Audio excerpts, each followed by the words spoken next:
Thank you, Lee. And thank you, everyone, for joining us.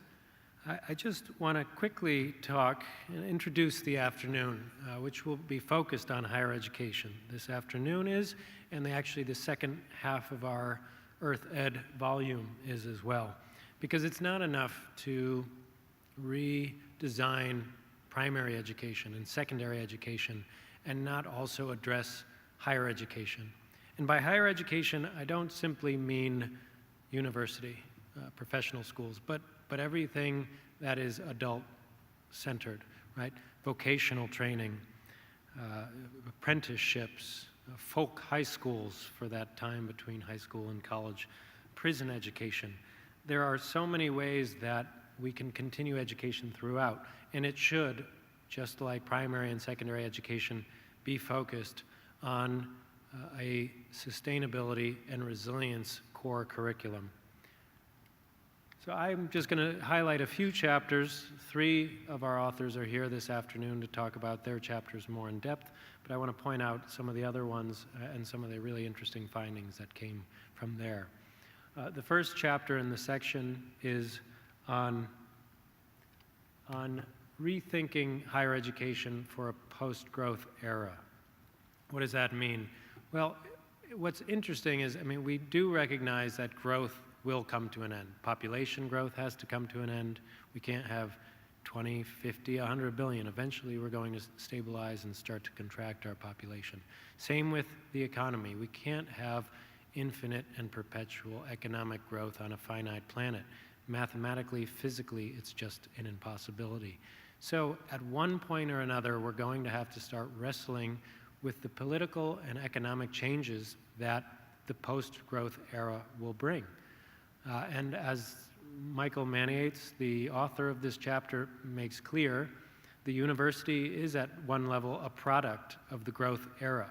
They've been growing, they've been advocating for growth, they understand it as valuable, just as our culture does more broadly, and they compete with other universities to build better buildings, to have better programs, provide more funding. So they are also wrapped up in the growth cycle. But at the same time, even if they're not willing to come out to the front and acknowledge that, well, we're going to have to enter a post-growth era, they can at least be experimenting with these ideas. There is enough space and flexibility in the university system to really start seeding experiments on coping with the post-growth stage.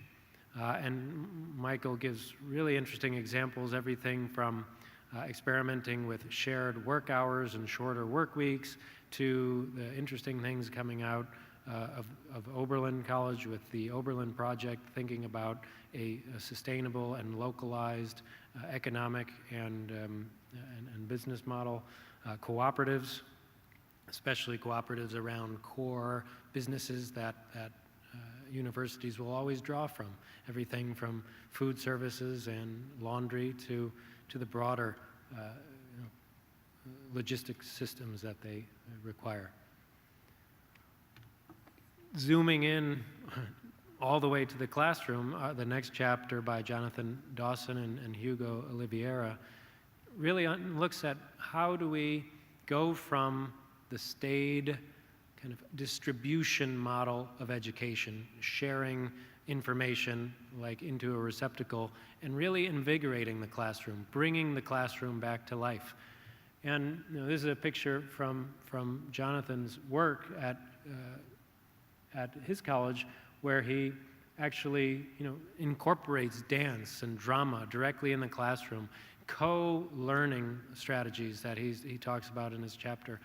This way of not just disseminating information, but identifying and recognizing that information is value-laden and that the student body should be actively engaged in understanding that information, discussing that information, and co-creating it.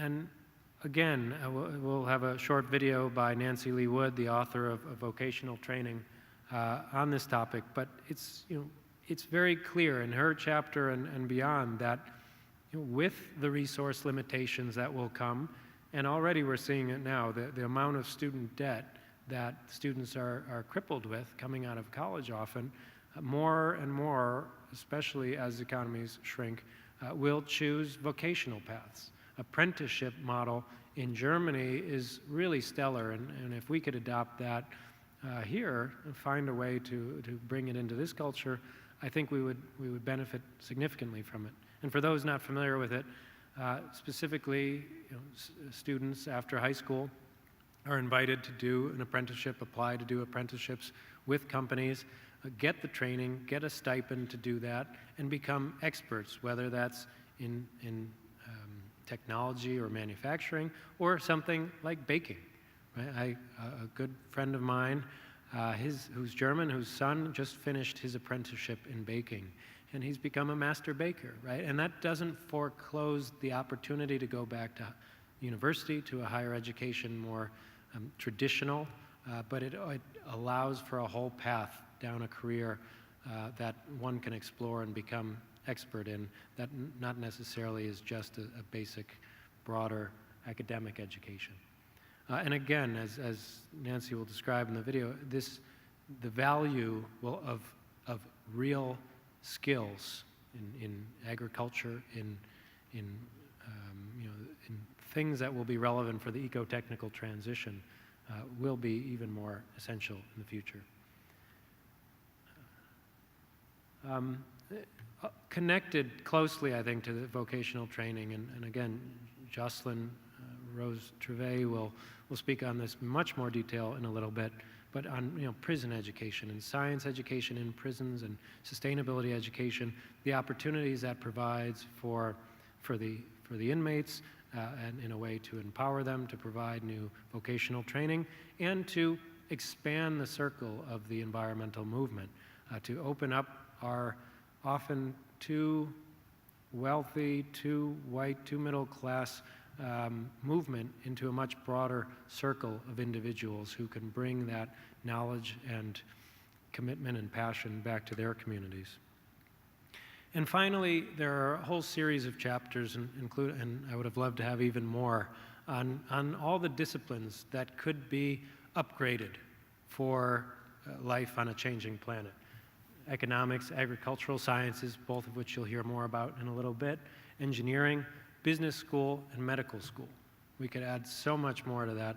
English, history, architecture, law school, one almost chapter. This is probably not one, you're not supposed to really talk about the chapters that didn't arrive, but on law, we had an interesting author who was going to write on the role of the Anthropocene in changing law. Right now, international law is so shaped by the assumption that coastlines are permanent. But coastlines aren't permanent anymore, and they're going to start changing. And how does that shape international law? How do the conflicts around climate change start to shape international law? So there are whole realms of these disciplines that are going to have to evolve. And getting ahead of that evolution, helping to shape it proactively, will be essential. Same with engineering, where we have again, population growth, especially in developing countries where there is already a dearth of engineers. And so the authors of that chapter really look at how do we increase the numbers of engineers, but not just stopping there. How do we increase the sustainability centeredness of that engineering education so that those cities are built to be sustainable and resilient so that they're not part of an expanding problem. Business school is another really interesting example where there has been such a long history of looking at sustainable business and incorporating that into the agenda of business schools, but at what the author argues is a 1.0 level, at a reducing the unsustainability of business. And that was fine for the first stage, but now we need Business School 2.0, which is really creating true sustainability, transforming markets, and shifting, rethinking the role of business in society. And some of that's happening now, both in school and in the real world, with B corporations, with cooperatives, with sustainable businesses. But the challenge is, how do you find that line between 1.0 and 2.0? Because if you go too far to 2.0, these business school students, as the author argues, will be unemployable because most businesses are 1.0 still. And so how do you find the right balancing between the business school education that we need in the near future and what is kind of normalized now, and bridging that gap? And I would argue that that dilemma, that fine line, applies to pretty much every discipline in higher education. And finally, I would mention Jessica Pierce's article on medical school. This one I found was one of the most difficult chapters to discover, to grapple with, in part because there is so little going on in medical schools right now. There is so little talk about environmental effects on medicine. What are the impacts of a changing environment on new diseases being spread, on the cultural environment that we're creating that's causing deep levels of chronic diseases, from diabetes, from heart disease, all these different cancers coming from the obesity epidemic that we're grappling with. But also, really thinking through deep level changes in the medical system and in how we teach medicine, so that students who will eventually become doctors start to redesign medical systems that are sustainable, that treat root causes and treat us as patients to sustain our health, which is far less ecologically taxing than treating the symptoms of a unsustainable consumer lifestyle. And so, those are just a few of the examples, and we're going to hear more. But it's just really, for me, that without grappling with higher education, without understanding the powerful role as thought leader, as experimenter, as shaper of the leadership, the future leadership in all sectors, from medicine and business to engineers to farmers and agricultural scientists, it's key that earth education has as much place in higher education and needs to be brought to the forefront there as in primary and secondary education. I'm going to try the 6 seconds that Pamela suggested.